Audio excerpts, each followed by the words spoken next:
Olá, bem-vindos e bem-vindas novamente ao Espaço Mulherando.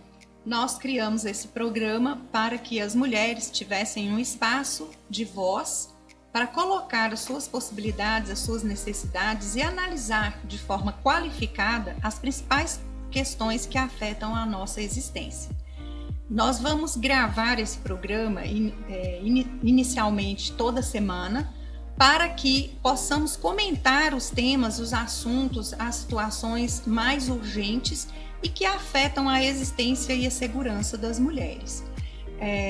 Eu peço que, se você chegou até aqui, você já curta, já compartilhe, se inscreva no canal para ajudar que a gente tenha mais abrangência e que outras pessoas, outras mulheres especialmente, possam ter acesso a esse conteúdo, às informações e a esse espaço de reflexão sobre o quanto nós ainda temos para desenvolver e melhorar a vida das mulheres no nosso país, no nosso estado, na nossa cidade, na nossa região.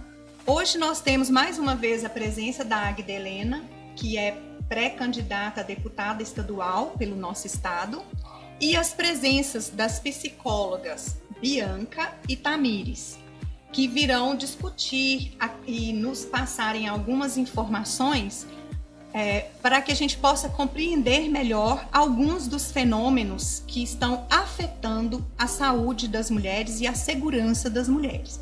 Como nós havíamos dito no programa anterior, e nós sempre vamos falar a respeito, nós vamos discutir temas que afetam a segurança da mulher e a sua saúde física e mental.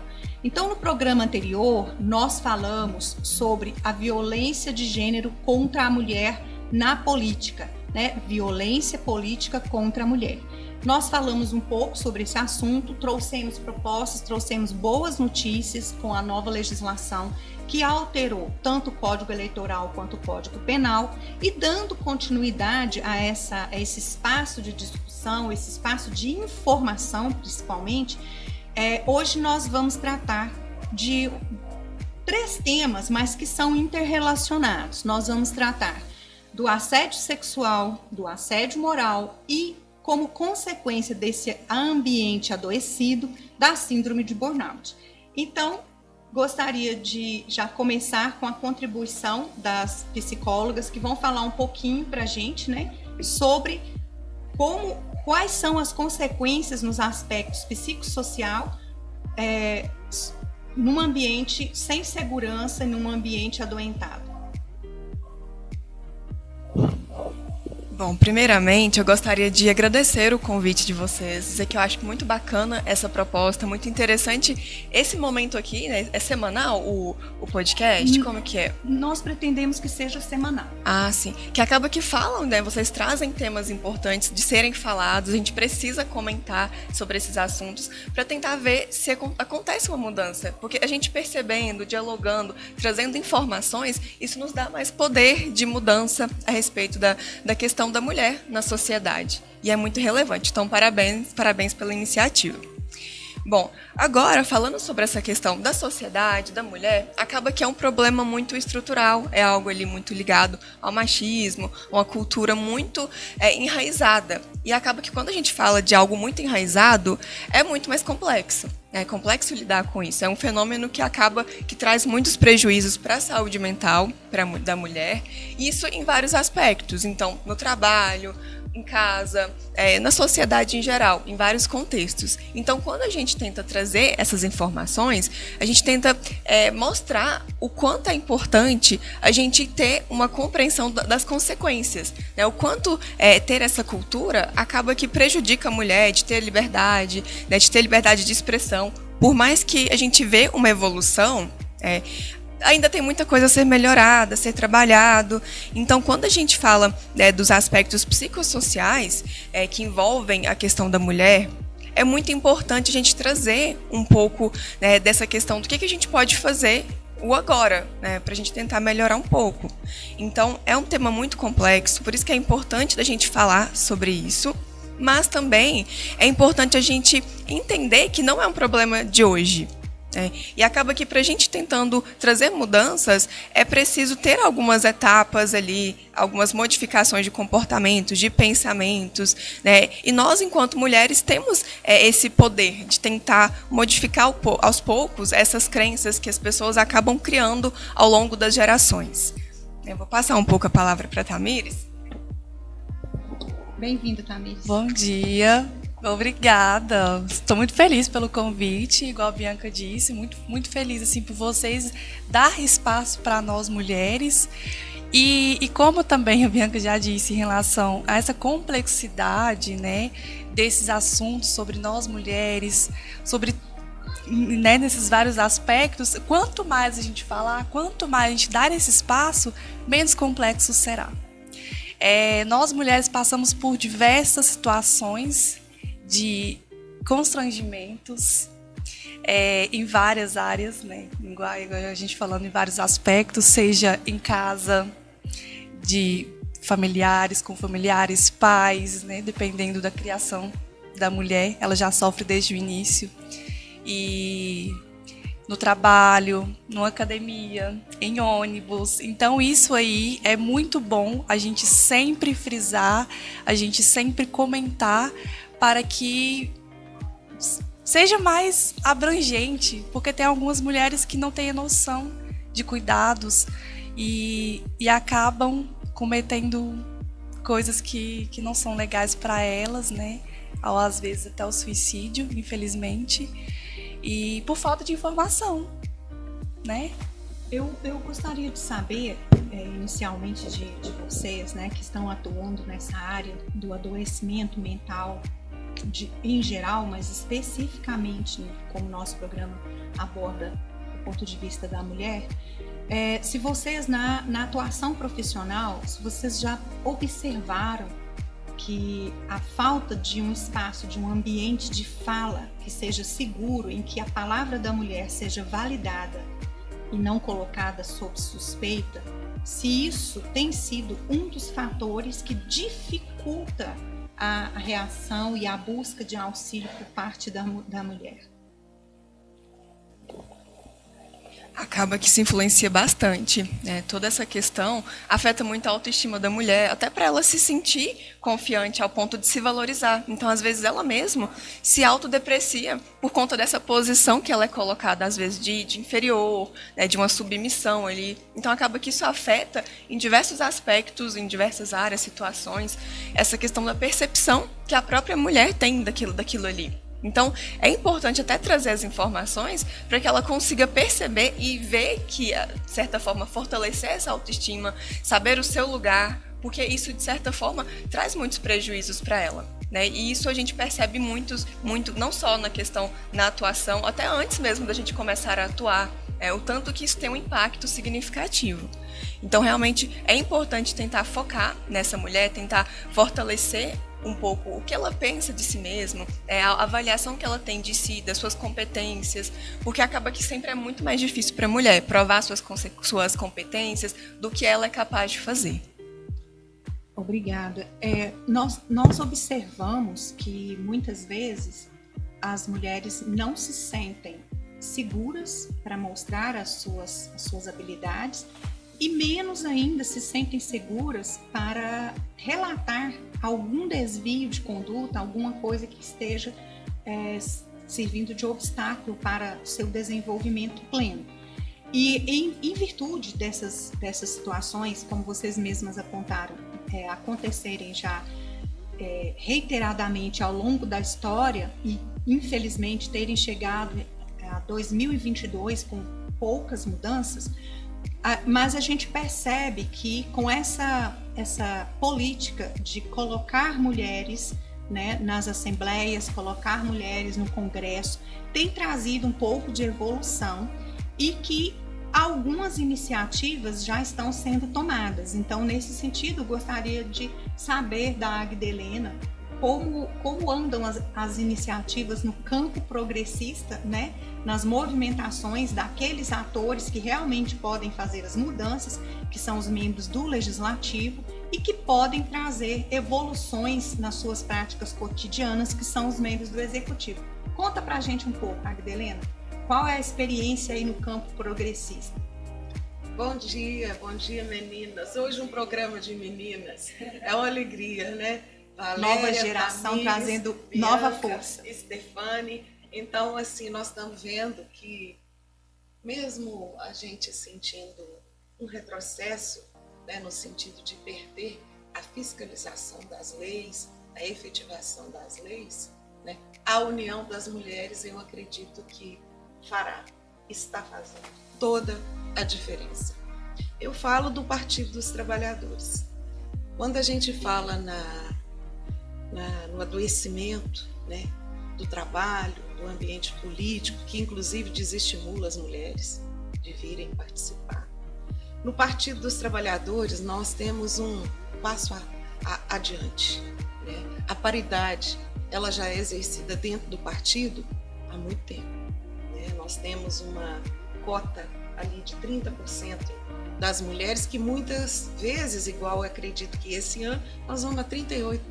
Que notícia boa. De pré-candidatas, né? Agora, isso é um trabalho que, né, vem dando frutos e que começou há muito tempo, né? Presidenta Dilma foi um orgulho para nós mulheres, e ali nós comprovamos o machismo, né, gente? Foi difícil. Uma mulher com uma capacidade de administrar incrível e que foi cerceada por homens, por senhores de idade que não aceitaram uma mulher com tanta independência e coerência política. E o que era essa coerência da Dilma, né? Era a participação das mulheres. Não vou entrar na questão financeira, que onde, né, ela falava, tem até a questão do judiciário, não autorizo. Não é o momento 60% de aumento para o judiciário, né? Então, vamos falar só de nós mulheres nesse sentido. Então, a presidenta Dilma, ela nos ajudou muito nesse fortalecimento nas secretarias de mulheres do PT. Então, o nosso partido tem secretaria nacional, tem secretaria estadual, e nós aqui, né, trabalhamos não como secretaria, porque muitas mulheres que nos acompanham não são filiadas ao partido. E não tem essa necessidade, né? Você não precisa ser filiada ao partido para votar numa mulher do PT, né? Você não precisa ser filiado nem para votar no Lula, né? Então, a nossa, agora vem Valéria com o jurídico, vem vocês com a psicologia, eu trago, né, a política. Nós não precisamos, aliás, nós lutamos contra isso, o cabresto. Né? Eu não tenho que fazer isso porque eu sou assim, eu não tenho que me condicionar, eu só vou poder fazer isso se eu tiver... Não, gente, nós estamos falando da liberdade da mulher, né? Dos espaços políticos que nós estamos avançando, conquistando, e que a gente sabe que dá certo. Nós vamos falar da economia solidária, está com as mulheres. Nós vamos falar na produção de arroz do MST, está com as mulheres. Nós vamos falar da formação política, está lá com as mulheres. Então, né, esse universo machista que nos dominou, que tentou nos dominar, ele não existe mais, a não ser na cabeça desses resistentes machistas. E eu conto para vocês uma história. É uma história triste, mas que eu acho que agrega mais ainda as mulheres, né? É um comportamento machista que determina a vinda das mulheres com mais força ainda. Um senhor de meia idade, com um grupo de senhores de meia idade, querendo definir, né, aborto, né? Querendo... Ué, vocês não vão discutir a paternidade, não? Esse aí cabe a vocês, né? Agora, e mais ainda, determinar quem pode, a mulher que pode ser pré-candidata. Eu não posso, segundo a opinião desses senhores. Por quê? Porque eu não tenho marido, né? Eu não tenho um carro, eu não tenho cota no clube Caiçaras, eu não tenho nenhuma bicicleta. E esse senhor se diz feminista. Olha, né? Então, não merece nem resposta. Que ele próprio pense, que esse próprio grupo entenda que nós chegamos para avançar. Para ficar, nós já estamos há muito tempo. Agora é para avançar. né? Então, é o próprio partido, é a Secretaria de Mulheres que nos trazem essas informações das leis. Porque hoje nós estamos num governo que não existe efetivação de leis, não existe fiscalização, né? Nós acabamos de falar aqui sobre uma mulher que foi presa, uma mulher de 48 anos de idade, roubando. Se é que se pode falar dessa forma, porque tudo tem que ser avaliado, porque nós estamos em um país com uma crise, as pessoas estão passando fome, o desemprego e principalmente afetando as mulheres. Veja nós, mulheres, que somos 80% da enfermagem. Quem morreu com a pandemia? Quem está hoje buscando a psicologia para tratar, né, o problema mental, a doença que surgiu dali? Baixo salário, péssimas condições para o trabalho, pressão psicológica, o assédio do governo, né? Porque nós chegamos a conversar sobre isso dentro do hospital. O que nós podemos fazer? O que é a psicologia? O que a rede hospitalar, né, vai nos promover? Como vai ser esse amparo nesse momento? Porque nós perdemos muitos colegas, muitos familiares, e faltou equipamento de proteção, e as vacinas não chegavam, e a enfermagem, a saúde não parou de trabalhar. Um minuto. Mas adoeceu. E então é isso, porque o universo é vasto, a gente tem 1000 assuntos para falar, sim. né? Sim. E alegria. Nós estamos aqui Muito bom. para falar de esperança, para falar de possibilidades positivas, para falar de mudança, para falar de resistência, nenhum direito a menos. É importante que as mulheres entendam que não precisa ter uma filiação partidária, não precisa ter uma posição no espectro político partidário, não precisa carregar no peito uma frase feminista, não precisa sequer se dizer feminista. O que a mulher precisa é se valorizar e fazer questão e exigir os seus direitos e os seus espaços. Ao realizar essas atitudes de se valorizar, de ocupar os seus espaços, de entender o mundo à sua volta para se posicionar, ela já estará tendo uma ação política, porque a ação política está no nosso dia a dia. É quando a gente diz aquilo que a gente quer e aquilo que a gente não quer para a nossa vida. Então, quando a gente tem todos os dias no noticiário alguma forma de agressão à mulher, alguma forma de perda de direitos conquistados duramente pelas mulheres, nós não podemos simplesmente nos calar ou nos conformar que é assim mesmo, o mundo é assim mesmo. Não, o mundo sempre será conforme nós quisermos que ele seja. E como eu disse no programa anterior, e vocês vão me ouvir dizendo isso sempre, o mundo não é um lugar seguro e justo para as mulheres, porque até hoje o mundo foi construído pelos homens. Então, se nós queremos que as coisas sejam feitas a nosso modo, se nós queremos que nossas necessidades, que nós queremos que a nossa voz seja ouvida, nós precisamos então ocupar os espaços e começar a fazer as coisas sob o ponto de vista das mulheres. Não é um ponto de vista melhor nem pior, é um ponto de vista mais justo, mais equilibrado, mais equitativo. Então, trazendo aqui para a nossa temática da nossa discussão de hoje, nós podemos trazer à memória, pedir que vocês recuperem na memória tudo que vocês ouviram nos últimos dias sobre aquele escândalo na Caixa Econômica Federal. Nós vamos tomar esse escândalo como ponto de partida, onde o presidente da Caixa e o vice, mais alguns indivíduos da alta gestão da Caixa Econômica Federal, praticaram atos reprováveis sob todos os aspectos, sob o ponto de vista da governança empresarial, sob o ponto de vista da ética, sob o ponto de vista da moral, mas principalmente sob o ponto de vista jurídico, porque algumas das atitudes que eles tiveram amoldam-se a algumas figuras típicas previstas tanto no direito penal, mas também algumas legislações trabalhistas, e também foram contrárias à Constituição, né, aos direitos e garantias individuais, e também à previsão no Código Civil para punir, né, para sancionar aquelas pessoas que cometem agressões à moral e à integridade física e psicológica de outra pessoa. Então, sobre esse episódio triste que a gente viu relatado na Caixa Econômica, o mais importante é que nós mulheres façamos a reflexão.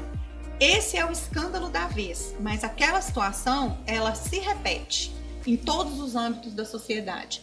Ela acontece nas autarquias, ela acontece no serviço público, ela acontece nos gabinetes do executivo, ela acontece nas assembleias, ela acontece nas empresas privadas, ela acontece até mesmo na informalidade, quando no ambiente, ali onde as pessoas convivem de forma produtiva, existe algum tipo de abuso. Então, nós gostaríamos de falar um pouquinho sobre os aspectos e características do assédio sexual e do assédio moral, mas antes de fazer essa abordagem, eu gostaria de ouvir as explicações das psicólogas a respeito do estágio final, né, da consequência final desse ambiente não saudável, que seria então a síndrome de burnout, porque ela é a menos conhecida, a menos difundida. Então, para que depois as pessoas possam entender quais são as nossas propostas e quais são as consequências legais quando um agressor, né, pratica esses atos, eu gostaria que vocês explicassem um pouquinho sobre a síndrome de burnout. Bom, acaba que assim, quando a gente fala da questão profissional, quando acontecem esses assédios sexual, moral, acaba que isso tem as consequências. Para a mulher chegar ao ponto de desenvolver a síndrome de burnout, acaba que tem um longo processo aí de situações repetitivas, né? Acaba que para ser caracterizado, para chegar a esse ponto, são situações recorrentes, e acaba que assim, para ser caracterizado como essa crise, como essa síndrome, a pessoa acaba passando ali por 3 estágios, assim. Primeiro, não tem que ser necessariamente nessa ordem, mas acaba que é presente essas 3 questões. Então, a primeira é a exaustão emocional. Então, assim, acaba que a pessoa já não quer mais trabalhar, não vê mais graça naquilo ali, ela sente muito desânimo, sintomas depressivos. Então, ela, de certa forma, acaba muito cansada. Às vezes é um cansaço muito mental, um cansaço físico, um cansaço às vezes até sem explicação. Talvez a mulher nem entenda que ela esteja passando por isso. Então acaba que ela sente muito esses sintomas ali.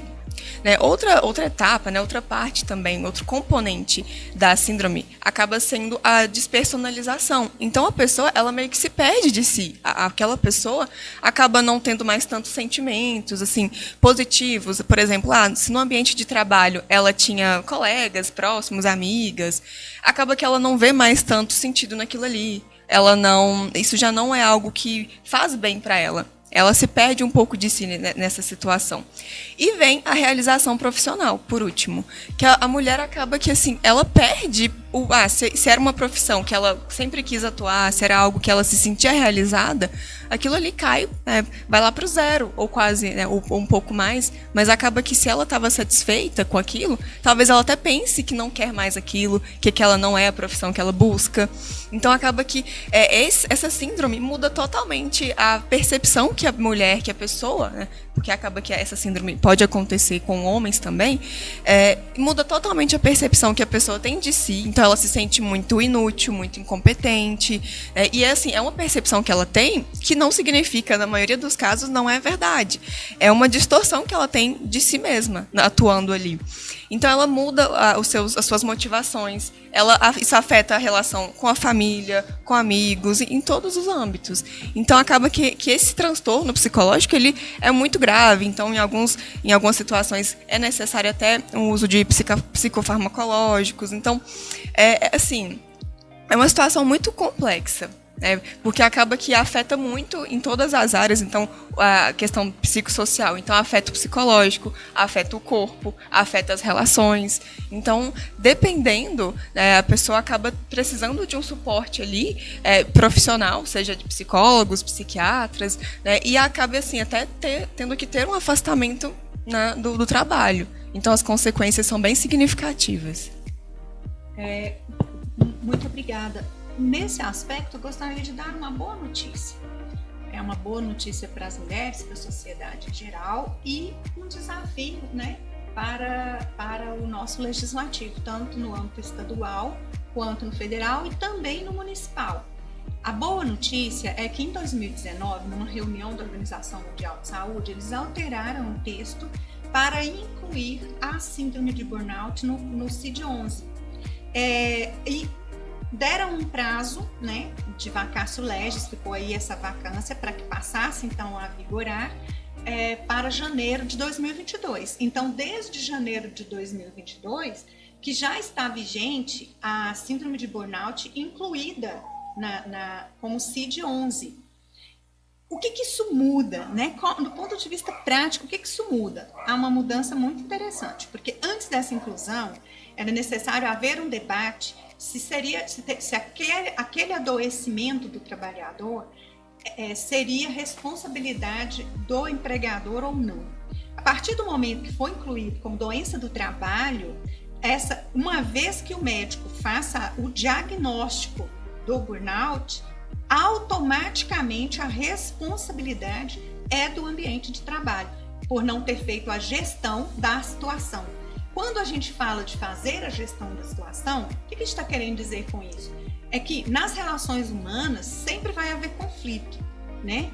Eu, como professora de Direito Penal durante muitos anos, eu sempre procurava fazer essa abordagem com os meus alunos. Entendam de uma vez por todas que onde houver seres humanos, vai haver conflitos. Então, qual é o papel da sociedade? Qual é o papel do legislador? Qual é o papel do gestor público e privado? É criar mecanismos para que essas situações que são desvios de conduta, que são desvios de adequação social, possam ser observadas, relatadas e coibidas, né? Então a gente precisa de reações imediatas nisso. E é por isso que a gente precisa, de certa forma, de compromisso daquelas pessoas que estão ocupando ou que pretendem ocupar cargos que possam promover essas mudanças. Então, nós precisamos mobilizar e ouvir as pessoas que ocupam cargos no executivo e no legislativo. Por quê?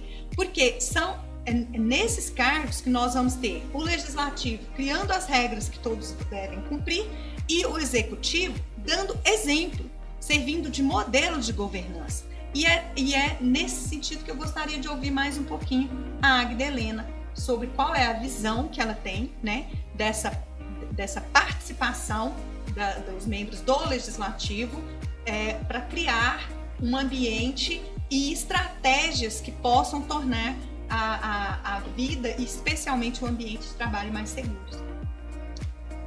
Eu fico vendo a importância de uma mudança desse governo.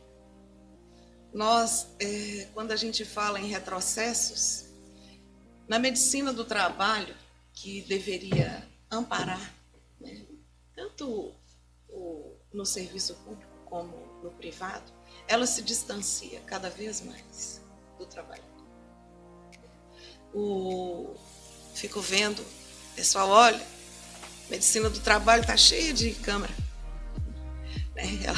Ela filma o trabalhador, ela intimida o trabalhador, ou seja, nós precisamos mudar esse governo, nós precisamos mudar essa política. Nós passamos por uma reforma agora, na administrativa, na rede hospitalar de Minas Gerais, onde os trabalhadores estão perdidos. E é sobre isso que eu queria falar. Imagina a quantidade de trabalhadores afetados com a síndrome, né? A gente que está no trabalho, esse Burnet, novo esse termo, né? Houve uma época que era fibromialgia, né, que impedia o trabalhador, que roubava esse entusiasmo, né, da própria carreira, que é o que a Bianca... Isso é muito real, gente. Isso não é distante, sabe, Tarmis? Quando vocês estão falando, isso é muito real. Eu sofro isso, meus colegas sofrem, né, os trabalhadores. E nós estamos vendo que no sistema privado também. Talvez até com uma dificuldade maior, porque nós, como servidores públicos, acreditamos que um governo vai mudar essa forma administrativa. Como foi feito, né, uma reforma administrativa na rede sem conversar com os trabalhadores.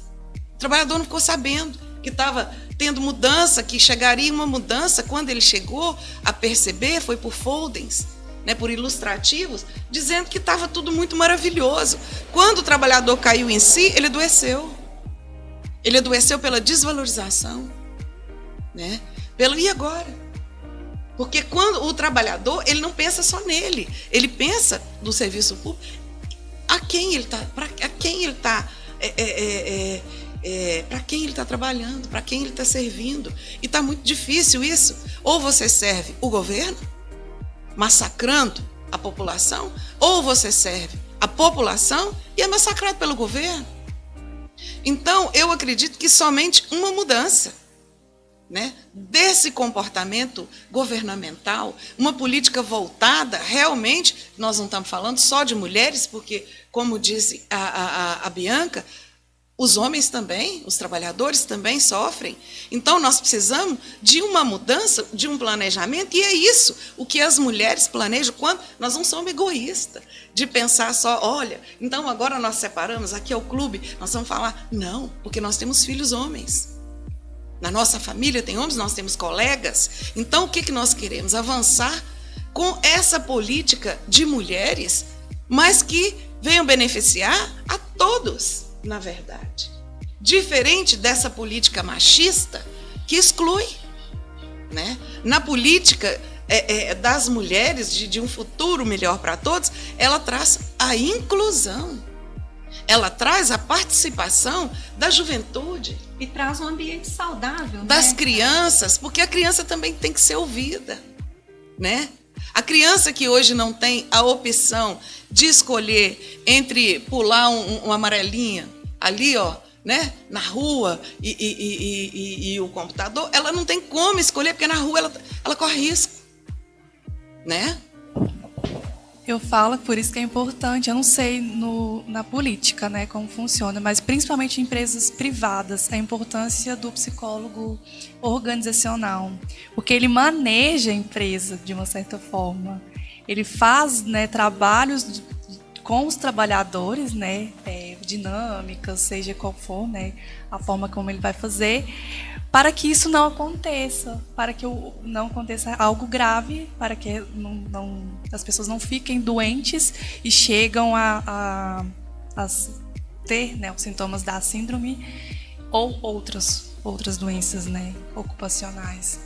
Então, abrir mais a mente das pessoas quanto a isso, porque muitos geralmente não querem investir, né, no psicólogo, no profissional, e acaba acontecendo fatores muito piores, né? É interessante essa sua abordagem, Tamis, porque se a gente for fazer uma reflexão mais abrangente, o que nós vamos observar? Muitas vezes o gestor, ele pensa que pode estar fazendo uma economia, não incluindo um psicólogo na sua equipe, mas as consequências do ambiente não saudável podem ser mais dispendiosas. Por quê? Porque gera indenizações, né? Gera riscos à imagem. Vamos voltar, por exemplo, vamos ficar nesse exemplo da Caixa Econômica. Não tenham dúvidas de que, ao final daqueles processos, todos vão redundar em indenizações. Por quê? Vamos fazer uma análise breve aqui para ajudar as pessoas que nos ouvem e que nos assistem a compreender.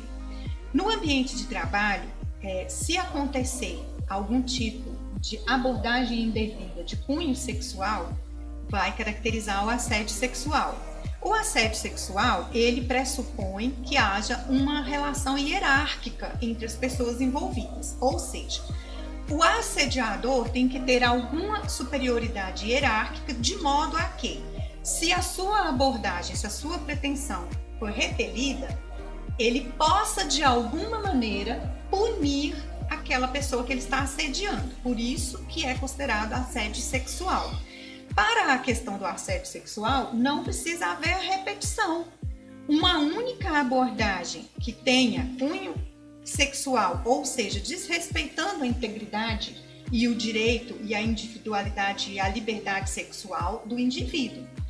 Uma única abordagem com esse cunho já caracteriza o assédio sexual. E o assédio sexual, ele tem previsão no Código Penal, então ele vai ser punido no âmbito penal. Se essa abordagem significar qualquer tipo de ameaça física ou contato físico, já vai pular a tipificação para estupro, então é gravíssimo. E quando essa situação não fica plenamente caracterizada como abordagem de caráter sexual, ela com certeza vai caracterizar a abordagem devida de caráter moral, que é alguma forma de prejudicar e causar desconforto, de fazer com que o indivíduo que está sendo assediado tenha seu equilíbrio psicológico afetado, que ela se sinta diminuída, que ela se sinta desconfortável no ambiente de trabalho. Então, a título de esclarecimento, para quem está nos ouvindo, para quem está nos assistindo, é muito importante explicar que o assédio sexual, fazer essa diferenciação, só pode acontecer se houver alguma forma de superioridade hierárquica, porque senão a outra pessoa não vai se sentir ameaçada ou coagida a ceder às intenções do agressor, porque se estamos em situação de igualdade, você, em tese, não pode me prejudicar. O raciocínio é esse. E já o assédio moral, ele pode acontecer verticalmente ou horizontalmente. Ele pode acontecer tanto em pessoas da mesma hierarquia, quanto em pessoas de hierarquia inferior, assediando moralmente quem está numa posição superior, porque pode acontecer de tornar o ambiente para a chefia ou a nova chefia insuportável, né? Porque a grande característica do assédio moral é tornar o ambiente de trabalho insuportável a ponto que a pessoa queira se desligar ou de fato se desligue ou deixe de continuar progredindo, né, no seu ambiente de trabalho.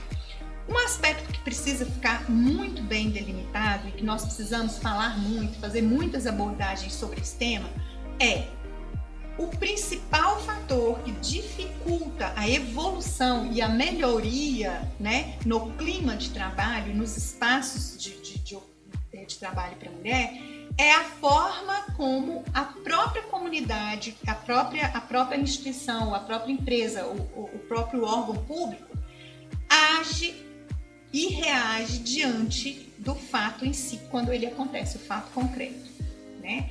De um modo geral, a pessoa assediada, a pessoa agredida, ela tem medo do julgamento, ela tem medo de ser corresponsabilizada pelo que está acontecendo, ela se sente insegura de como será a receptividade naquela empresa, naquela instituição, naquela entidade. Por quê? Ela tem medo de que, se ao manifestar, vão acusá-la de estar querendo, de alguma maneira, destruir a empresa, destruir a imagem. Nós ouvimos, eu tenho certeza que as pessoas que estão nos assistindo ou nos escutando agora, em algum órgão, em algum espaço de imprensa e alguma rádio, algum comentarista, porque agora tem essa moda, né? Que jornalista, agora todo mundo é jornalista, todo mundo opina sobre tudo. Existem algumas figuras que se dizem jornalistas, mas elas já mesmo anunciam que é jornalismo opinativo. Então elas trazem suas opiniões sobre tudo. Eu fico imaginando que tipo de super-humano deve ser esse, que entende tudo de tudo, né?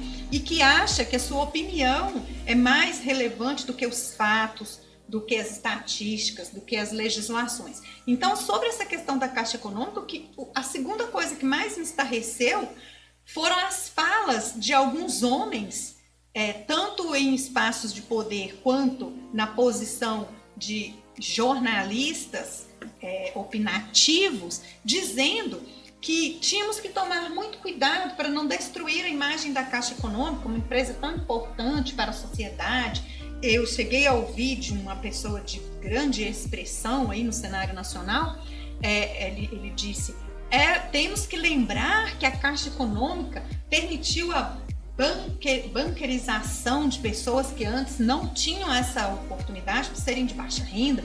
Com esse programa que foi criado e tal, do auxílio, nós banquerizamos algumas pessoas, então tem que lembrar disso. Ora, muita calma. Vamos parar tudo aqui para refletir sobre essa fala. Essa fala, ela é terrível. Ela é terrível, primeiro, porque para uma instituição continuar forte e serem reconhecidos seus méritos, nós não precisamos empurrar para debaixo do tapete os absurdos, os abusos e as ilegalidades que sejam cometidas dentro dessa empresa ou dessa instituição. Sob o ponto de vista inverso, então quer dizer que sob o pretexto de sermos gratos porque uma instituição presta um bom serviço, nós temos que aceitar que crimes sejam cometidos nas suas instâncias e nos seus espaços? E, por fim, que história é essa de ser positiva a banquerização? Não necessariamente. Agora nós estamos aí em vias de ver outro absurdo ser cometido.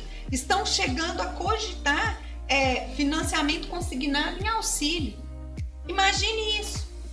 Empréstimo consignado num auxílio que seria para acudir necessidades básicas, porque o valor do auxílio, mesmo ele agora, nesses últimos meses de 2022 até dezembro, vai alcançar a cifra de R$600, isso não compra nem a cesta básica, né? Então, se é um auxílio que vai ter vigor só até dezembro, porque a legislação não diz o que vai acontecer a partir de janeiro, como assim colocar empréstimo consignado? Porque as pessoas estão querendo endividar os brasileiros, né? Então, assim, nós temos que estar atentos 24 horas, nós temos que estar atentos cada minuto do dia, né? Então, sobre essa questão do assédio sexual, do assédio moral, que causam um adoecimento e levam à síndrome de burnout, que torna a pessoa incapaz de prosseguir nos seus projetos, nos seus sonhos, principalmente as mulheres têm que estar muito atentas para não aceitarem a continuidade desse estado de coisas. E quando a gente fala sobre esse assunto, nós não estamos sendo radicais, nós não estamos antagonizando ninguém, nós estamos dizendo que existem legislações, existe base legal, existe conceituação profissional no âmbito da psicologia, da psiquiatria, da saúde do trabalhador, da medicina do trabalhador. Então, quando nós falamos isso, nós não estamos aqui expressando nossas opiniões. Nós estamos aqui fazendo um debate qualificado, trazendo informações e trazendo propostas, não é mesmo, Águeda? Sim. Não podemos deixar de citar o estupro, né, que o profissional médico cometeu, né, contra uma mulher indefesa. E eu fico pensando e pergunto para vocês, como é que a psicologia, né, vai ajudar essa mulher, essa família? Né, como é que fica? Porque isso para uma mulher eu imagino que feriu demais a alma, essa vontade de viver. Um absurdo, um absurdo. Quem vai proteger essa mulher? Quem vai cuidar dessa mulher? Eu espero que a legislação, que ele não consiga pagar uma fiança, né? Como da mulher que a gente falou há pouco tempo atrás, que pegou 3 pedaços de carne para alimentar os filhos e está presa até hoje, porque não tem dinheiro, não tem 1.500 para pagar uma fiança, né? Diferente desse estuprador. Nós temos casos de estupros aqui, inclusive por profissionais médicos, que nos deixam assim, apavoradas. Sabe por quê? Ele não tem, a gente não consegue enxergar de fato a punição, né? A recuperação daquele sujeito, porque ele solto, ele livre, ele vai praticar de novo. Então eu imagino que a psicologia tem que se desdobrar nesse momento de crise, de fome, né? Porque um auxílio, um empréstimo, um consignado em cima de um auxílio que é para não morrer de fome, é para matar de fome. Ou seja, isso é um plano de governo, né? mas eu cumprimento vocês, né, da psicologia, né, por estar nesse momento buscando alternativas. E eu vou falar uma coisa para vocês: quem vai nos salvar somos nós, mulheres mesmo. Olha lá, se não é uma mulher para denunciar, né, ele ia continuar impune. Sabe então, o que é mais chocante nesse, né, episódio, Águida? É que dentro do ambiente do bloco cirúrgico havia outros profissionais. As imagens mostram que, inclusive, numa das cenas, tem um homem sentado numa cadeira, numa posição que era perfeitamente possível identificar o que estava acontecendo. Então, nós temos o desconforto de saber também que há conivência e que se aquelas enfermeiras não tivessem tido o espírito, né, a ideia de colocar aquela câmera, a palavra delas teria sido colocada em dúvida. Certeza. Por quê? Certeza. Por causa do machismo estrutural, que também será tema de outros programas. Nós vamos ter programas específicos para falar sobre o estupro, sobre a importância dessa mudança de visão da sociedade que insistentemente tenta culpabilizar a vítima. Em quase todos os casos de assédio sexual, de assédio moral, de estupro, inclusive estupro de vulnerável, né, que é a pessoa sem capacidade plena psíquica de saber o que está fazendo, ou nesse caso específico da agressão dentro de um bloco cirúrgico, a pessoa estava anestesiada, estava dopada. Então, por isso vulnerável, né, sem qualquer possibilidade de reação. Nós vamos ter espaços para a gente tratar exclusivamente sobre isso, mas acho que já podemos falar um pouquinho, né, qual que é a visão da psicologia a esse respeito. Igual você estava falando, né, sobre essa vulnerabilidade. Nossa, nós mulheres somos mais sensíveis, somos mais empáticas, temos mais, assim, essa sensibilidade mesmo de tudo, sobre tudo. E os homens já não têm. Então, essa questão, esse fato, infelizmente não foi só essa mulher, né? Foi vítima, teve outras pessoas também que eu acho que estão sendo investigadas. O papel do psicólogo é acolher, não só ela, né? Porque teve o marido, o filho também é filho ou filha, não sei qual que era a criança, mas a família no todo, principalmente para ela, né, que foi a vítima, de estar com ela naquele momento, né, de acompanhar, porque não é algo fácil, é bem delicado, mexe com o corpo, com a alma, igual você tinha dito, né, Águida? E, infelizmente, esse foi um fato que foi filmado, que foi descoberto, né, e tudo. Que bom que teve mulheres empáticas que fizeram isso, igual a Valéria disse, teve um homem próximo, eu acho que eu vi o vídeo, só não me lembro, me recordo muito bem. Porque o homem, ele não ia. Normal um homem fazer isso. Talvez. E as mulheres, né, as enfermeiras pensaram, e se fosse comigo? E sobre o aborto, né, que você tinha comentado antes, né, de homens falando, eles não geram filhos. Como eles podem falar sobre aborto? Eles não passam por isso, não é o corpo deles. Mas é basicamente o que a Tamires falou, né? E esse exercício de empatia, de se questionar, né? Se colocar no lugar da pessoa, é algo muito importante para tentar chegar perto um pouco de como que a pessoa se sente. Mesmo assim, não significa, porque somente quem está passando pela situação, de fato, sente. Eu não tenho essa propriedade para falar, né? E acaba que assim, o trabalho da psicologia realmente é tentar dar esse suporte, acolher, entender a subjetividade daquela pessoa, quais foram as consequências, e tentar criar intervenções. O que dá para fazer para prevenir danos, a questão psicológica. Assim, acaba que tem que ser um trabalho integral, talvez envolvendo a família também, como a Tamires falou. Mas, assim, acaba que mesmo tendo todo esse suporte, a gente não tem como ter uma garantia de como que vai ficar o psicológico dela depois de um tempo. Então, a gente tenta fazer o que dá, né? O nosso possível, o que está no nosso controle é tentar dar esse suporte ali da melhor forma possível. fica cada vez mais claro que nós temos que trabalhar duramente na prevenção. Exatamente. Né? Que é aquilo que vocês falaram. Exatamente. Nós temos que ampliar o nosso olhar para incluir os profissionais da psicologia.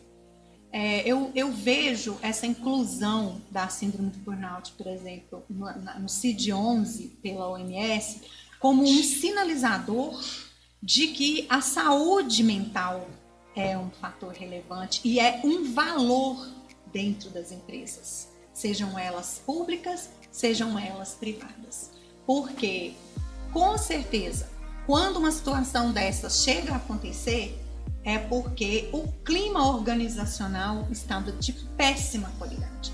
Imaginemos, vamos fazer um exercício aqui de imaginar o quanto adoecido deve ser o ambiente naquele hospital, onde aquele fato aconteceu e como as histórias mesmo, né, foram contadas, estão sendo contadas, aquele profissional, ele já estava trabalhando ali já há bastante tempo, ele já estava atendendo outras mulheres com aquele padrão de conduta até chamar a atenção. Vamos imaginar o quão distorcido e desviado é o ambiente de trabalho nesse hospital para que as enfermeiras não encontrassem outra maneira a não ser fazer a filmagem.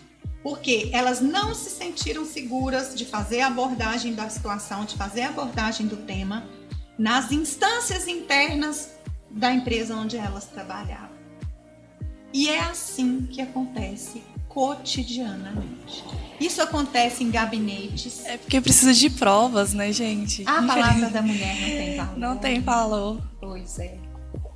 E é isso, sim, que a gente, Águida, nós, mulheres que estamos nessa luta de querer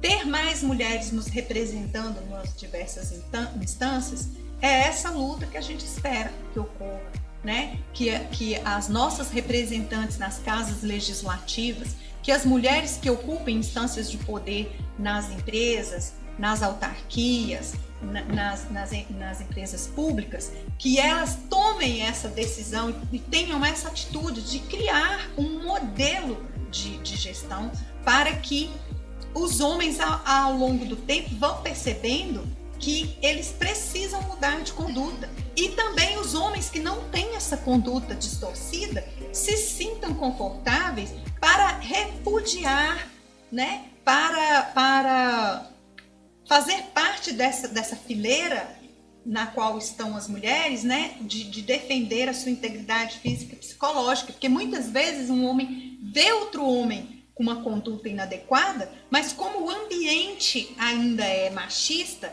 o ambiente ainda fomenta uma masculinidade tóxica, uma masculinidade violenta, uma masculinidade que para se mostrar precisa humilhar, precisa machucar, precisa ofender, muitas vezes praticando crimes com isso. Então, tem uma pesquisa que ela é interessantíssima e ela já foi, às vezes ela é transformada até em meme, uma partezinha desse dado estatístico, porque isso é resultado de uma pesquisa séria feita pela USP, que é o seguinte: quando você faz uma pesquisa sobre quantas mulheres já foram agredidas ou ameaçadas, verbal e fisicamente, seja com conotação sexual ou não, quase a totalidade das mulheres reportam ao menos um episódio.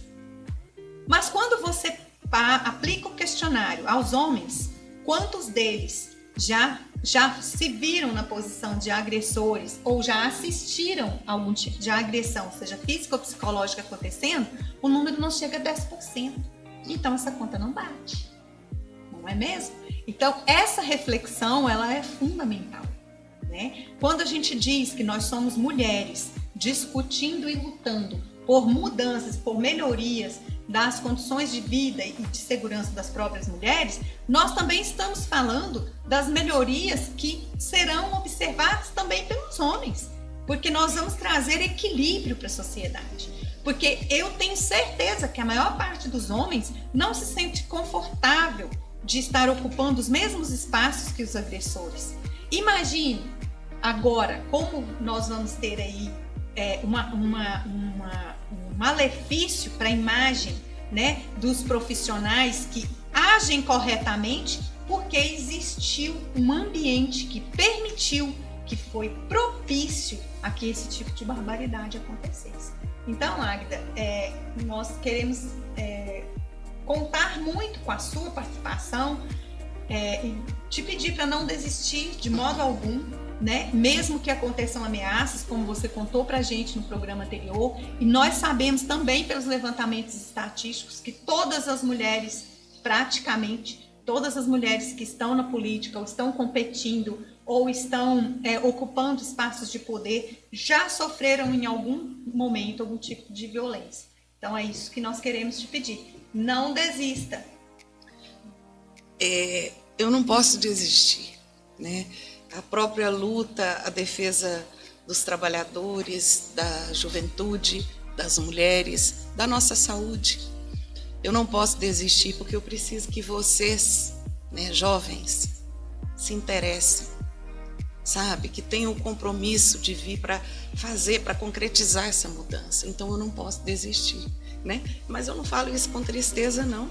Porque a minha alegria, né, de ver as mulheres se protegendo, as mulheres se unindo, é muito grande. Ainda não é missão cumprida, mas eu pretendo passar isso para vocês, né? Olha, vocês não podem desistir.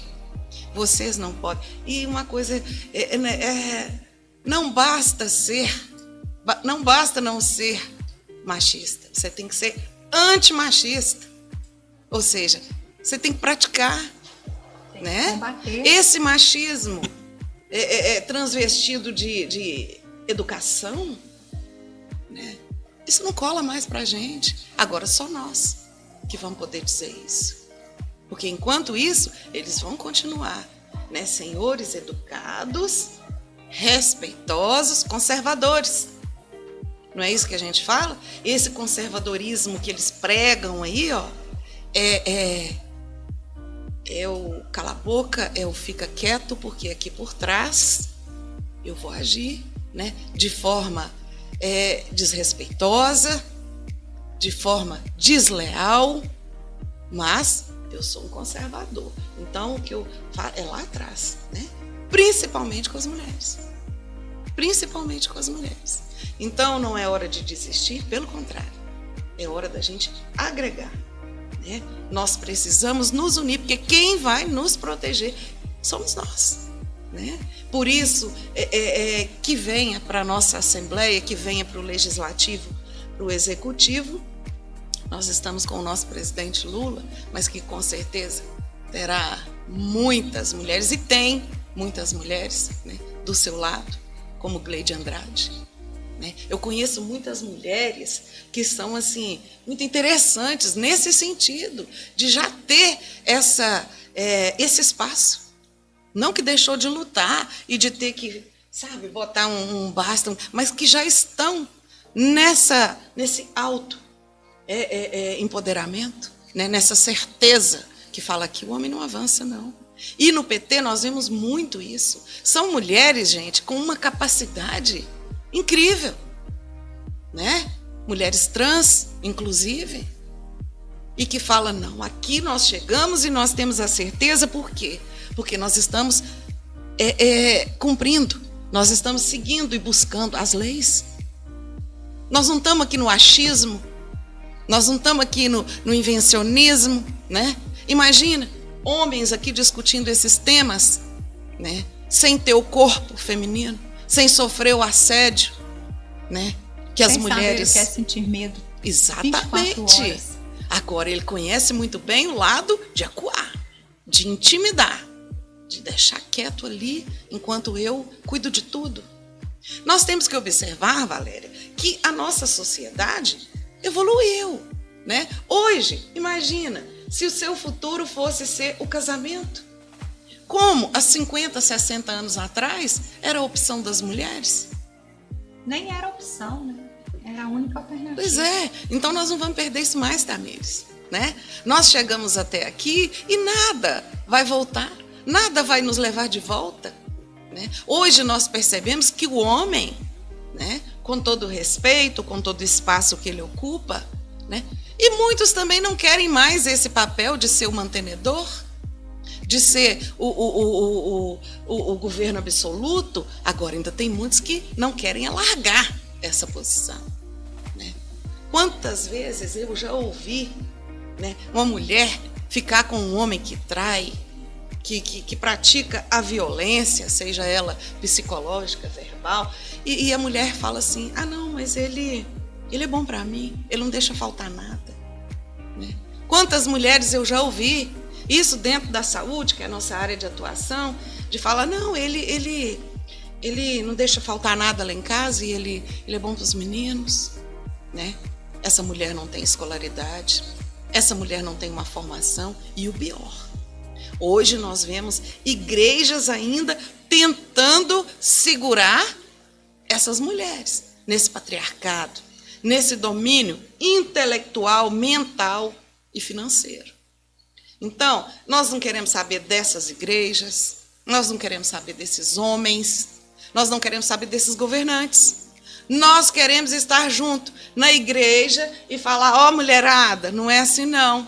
Vamos ser pastora também, né? Vamos distribuir a hóstia e vamos acolher junto. Isso não é só dos homens, inclusive eu vi o Papa, né? Nosso Papa Francisco, que é um exemplo de fraternidade, nomeando, né, para o alto escalão do Vaticano 2 mulheres.